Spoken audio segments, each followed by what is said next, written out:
नमस्कार, आप लोग का आर के माही मैथमेटिक्स क्लासेज में स्वागत है। ज्यामिति से अक्सर विद्यार्थियों की परेशानियां जो है, आज से आप लोग को बिलियंट बिलियंट जो है क्वेश्चन बैंक का जितने भी ज्यामिति है आप लोग को आज से बनाया जा रहा है। ठीक है, जो पहली बार इस चैनल पर है, इस वीडियो को पहली बार देख रहे हैं तो चैनल को सब्सक्राइब करना है और बेल आइकन को प्रेस कर लेना है। ठीक है, तो ज्यामिति का आज से शुरुआत है तो ध्यान देंगे। ज्यामिति में जो है त्रिभुज चैप्टर से स्टार्टिंग हुआ है और उसमें का जितने भी क्वेश्चन बैंक का जितने भी ज्यामिति जो है 2011 से लेकर 2023 तक की सारी प्रश्नों का प्रश्न उसमें है। सारे प्रश्नों को हल किया जाएगा। अगर आप लोग इसको अच्छा तरीके से अगर समझ ले रहे हैं तो निश्चित तौर पर आपका ज्यामिति का 20 नंबर नहीं छूटेगा। ठीक है, तो ध्यान दीजिएगा, यहाँ पर त्रिभुज के तीनों कोनों का योग जो होता है 180 होता है। ध्यान दीजिए, यहाँ पर त्रिभुज का तीनों कोनों का योग क्या होता है 180 डिग्री होता है। तो ज्यामिति के नियम के अनुसार रैखिक युग्म और गृहीत से होता है एकांतर कोण जो होते हैं ना, एकांतर कोणों का योग जो होता है 180 होता है। और रैखिक युग्म अभिगृहित से आपका कोण जो होते हैं 180 का होता है। तो कैसे 180 का होता है, तो मान लिया हाँ दोनों कोणों का मिलाकर कितना हो जाएगा आपका 180 डिग्री हो जाएगा। ठीक है, इस दोनों कोनों का योग कितना होगा 180 डिग्री। जैसे में आप देख पा रहे हैं तो 110 है, यहाँ पर क्या है 110 है। अब इसमें कितना जोड़िएगा तो आपका 180 हो जाएगा। 110 में कितना जोड़िएगा तो 180 होगा 70। तो ये आपका एक कोण हो गया आपका कितना 70 हो गया। ठीक है, अति लघुत्तरीय है जो एक नंबरी में आप लोग को पूछा जाएगा। ठीक है, इसको डील करके नहीं, उतना ही में हम लोग समझ लेंगे। ध्यान दीजिए, ये दोनों कोनों का योग कितना है 180 डिग्री। जैसे में बीच में एक लकीर आ जाता है और देखो यहाँ का कोण और यहाँ का कोण, दोनों का कोण का 180 होता है। इसको हम लोग कहते हैं रैखिक युग्म अभिगृहित से। ठीक है, तब यहाँ पर ध्यान देना है, त्रिभुज के तीनों कोनों का योग 180 होता है। क्या होता है, त्रिभुज का तीनों कोनों का योग 180। अब यहाँ पर देखिए दो कोण आपको मालूम है। कितने कोण मालूम है, दो कोण आपको मालूम है। तो 70 प्लस कितना हो जाएगा 60, कितना होगा 130 होगा। ठीक ना, तो ये जो आपका कोण जो हो जाएगा तो कितना हो जाएगा 130। समझ में आ रहा है, ये दोनों कोनों का जोड़ा था कितना आया है 130 आया है। तो अब 130 में कितना हम जोड़े से 180 में आ जाएगा, कितना होगा 150। 130 में 50 में सोरे होगा, 70 और 60 कितना 130। तो 130 से कितना जोड़े तो 180 होगा तो 50। तो ये आपका कोण कितना हो गया 50। ठीक है, ये आपका कोण कितना हो गया 50। अब हमको x का मान ज्ञात करना है। तो x का मान ज्ञात करने के लिए यहाँ पर देखिएगा x प्लस कितना हो जाएगा 50 बराबर कितना हो जाएगा 180 हो जाएगा। ये दोनों कोनों का योग कितना होता है 180 डिग्री होता है। ठीक है, तो x बराबर यहाँ पर 180 अब माइनस कितना हो जाएगा 50। तो x बराबर कितना हो जाएगा 130। आपका x का मान कितना है 130 है। ठीक है, अब यहाँ पर देखिए इस प्रश्नों का जवाब आपको मिल गया। अब यहाँ पर ध्यान दीजिएगा AD बटा AB, देखिए यहाँ पर AD बटा AB मतलब इतना बटा ही पूरा है। ठीक है ना, AD बटा AB।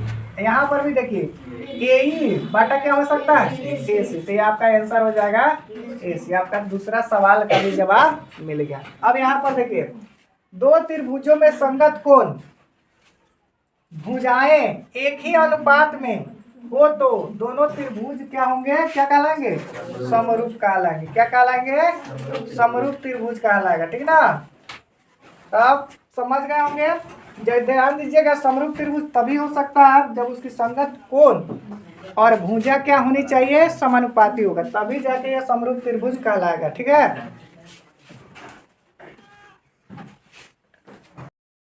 चलिए अब हम लोगों को क्या करना है, 3 गो अति लघुत्तरीय प्रश्न को जो हम हल कर चुके हैं, अब उसी का जो है बिलियंट का जो क्वेश्चन बैंक है उसका लघुत्तरीय का 1 नंबर हम लोग देखेंगे। ठीक है ना, सबसे पहले त्रिभुज में हम लोग किसका सीट किया है, कौन सा प्रमेय का, थेल्स प्रमेय का सीट किया है, जिसको हम लोग 6-1 प्रमेय के नाम से जानते हैं। ठीक है, तो उसी थेल्स प्रमेय के आधार पर ये जो है आपका जो है मैथ बनेगा। जो क्या दिया हुआ है दी गई आकृति में, आकृति हम यहाँ पर बना देते हैं। ये आपका दी हुई आकृति में यहाँ पर A हो जाएगा, आपका B हो जाएगा, C हो जाएगा। ठीक है, दी हुई आकृति में डी समानांतर बीसी, मतलब बीसी के समानांतर आपका क्या है, एक डी एक रेखा खींचा गया है। ठीक है, अब यहाँ पर ध्यान दीजिएगा, AD बटा DB, यहाँ पर ध्यान दीजिए AD बटा DB मतलब कितना है, 3/5 है। तो AD आपका हो जाएगा कितना, 3, और BD आपका कितना हो जाएगा, 5 हो जाएगा। तो यहाँ पर हम लोग 3 लिख देंगे, यहाँ पर हम लोग लिख देंगे 5। ठीक है, अब ध्यान दीजिएगा AC मतलब पूरा के पूरा आपका दिया हुआ है, कितना दिया हुआ है, 4.8 दिया हुआ है। अब यहाँ पर देखिए समझिएगा से ये योग है, यहाँ से लेकर यहाँ तक की पूरी की दूरी दिया 4.8 दिया हुआ है, तो समझिए आप योग है। योग समझते हैं ना, जैसे समझ लीजिए से AE प्लस कितना EC बराबर कितना है आपका 4.8 है। तो जब भी अगर पूरे योग दिया हुआ रहता है तो हम लोग क्या मानते हैं, वो x मानते हैं, और जितना भी दिया हुआ रहता है उतना माइनस हम लोग x मान लेंगे। ठीक है, ध्यान दीजिए, जब भी पूरा दिया हुआ रहे और 2 भाग में होगा तो ये वो x मानेंगे, और जितना रहेगा पूरा का उतना माइनस क्या कर देंगे, x कर देंगे। अब यहाँ पर ध्यान दीजिएगा, प्रश्न से हम लोग चल रहे हैं। प्रश्न में क्या है आपका, AD बटा DB कितना है, 3/5 है आपका प्रश्न में दिया हुआ है, और AC आपका दिया हुआ है 4.8। तो हम लोग क्या किए हैं, AE को हम लोग x मान लिए हैं, और EC को हम लोग क्या मान लिए हैं, आपको 4.8 माइनस x मान लिए। ठीक है ना, लेकिन हमको ज्ञात क्या करना है, AE का मान ज्ञात करना है, मतलब x का मान हमको ज्ञात करना है। यहाँ पर लिखेंगे सबसे पहले थेल्स प्रमेय से। थेल्स प्रमेय में हम लोग क्या जानते हैं, AD बटा DB और AE बटा EC। ठीक है ना, यही थेल्स प्रमेय हम लोग जानते हैं। तो देखिए AD का मान दिया हुआ है, AD का मान कितना है, 3, और DB का मान 5 है। तो यहाँ पर कर लेते हैं हम लोग, AD का मान 3 है, DB का मान 5 है।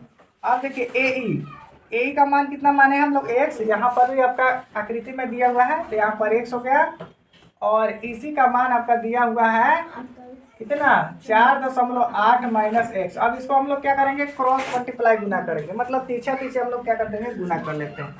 तो x में 5 से गुना करेंगे तो 5x हो जाएगा। अब इसको इससे गुना कर लीजिए, तो 8 3 का कितना होगा, 24, 8 4 3 12, 12 2 14। ठीक है ना, और यहाँ पर माइनस हो जाएगा 3x, तो यहाँ पर 5x आई माइनस है तो इधर आके प्लस हो जाएगा 3x, ये कितना हो जाएगा 14.4। सही गुना हुआ है ना, 8 3 का 24 का 4, और 4 3 12 2 14। ठीक है, यहाँ पर कितना हो जाएगा 8x, यहाँ पर 14.4 हो जाएगा।